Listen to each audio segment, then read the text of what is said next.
Hi friends, welcome back to my YouTube channel. ఇవాళ మనం ఏం ప్రిపేర్ చేస్తున్నామంటే పన్నీర్ శాండ్విచ్. ఇది చాలా సింపుల్ అండ్ ఈజీ రెసిపీ అండి.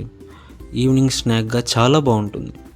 దీంట్లో మనం యూజ్ చేసే వెజిటేబుల్స్ వచ్చి ఆనియన్, క్యాప్సికమ్, క్యాబేజ్, టొమాటో, అలాగే ఒక 50 to 60 grams ఆఫ్ పన్నీర్ అనమాట. పన్నీర్ మీరు గ్రేట్ చేసి అయినా వేసుకోవచ్చు, లేదంటే నేను మ్యాష్ చేస్తున్నా చూడండి, ఇలా అయినా వేయచ్చు అన్నమాట. అలాగే దీనిలో మనం వాడే స్పైసెస్ వచ్చి సాల్ట్, ఇంకా చిల్లీ పౌడర్, బ్లాక్ పెప్పర్, అలాగే ఆరిగానో. ఆరిగానో మనకి స్టోర్స్లో అవైలబుల్లో ఉంటుందండి, ఆన్లైన్లో. మనకి ఆరిగానో ఏం చేస్తుందంటే శాండ్విచ్కి మెయిన్ ఫ్లేవర్ వచ్చేది ఆరిగానోనే అనమాట. అండ్ దాని తర్వాత మ్యారినేషన్కి వచ్చి మైనీస్, అలాగే కెచప్, ఇవి రెండు సేమ్ క్వాంటిటీ తీసుకోవాలన్నమాట. లైక్ 1 స్పూన్ మైనీస్ తీసుకుంటే అలాగే 1 స్పూన్ కెచప్ తీసుకుని, చూస్తున్నారు కదా, సేమ్ ఇలాగే మిక్స్ చేసుకోండి. లైక్ ఇలా అనమాట.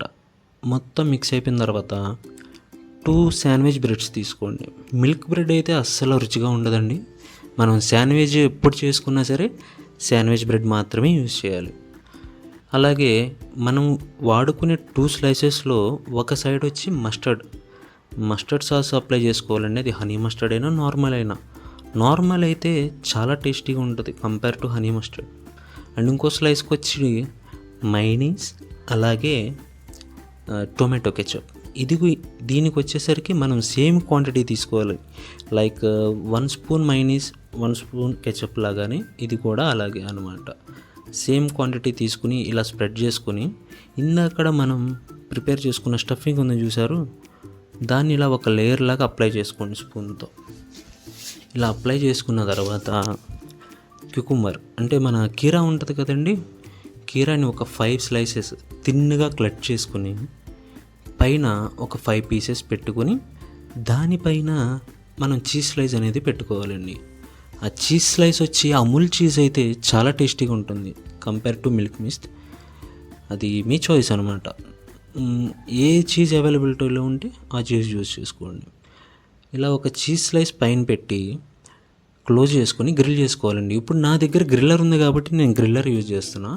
అదే గ్రిల్లర్ లేకపోతే ఎలా ఫ్రై చేసుకోవాలనేది, మన దగ్గర నాన్ స్టిక్ ప్యాన్ కానీ తవా కానీ ఉంటుంది కదండి ఇంట్లో, దాని మీద లైట్గా బటర్ అప్లై చేసుకొని చాలా లో ఫ్లేమ్లో మనం దాన్ని ఫ్రై చేసుకోవాలన్నమాట.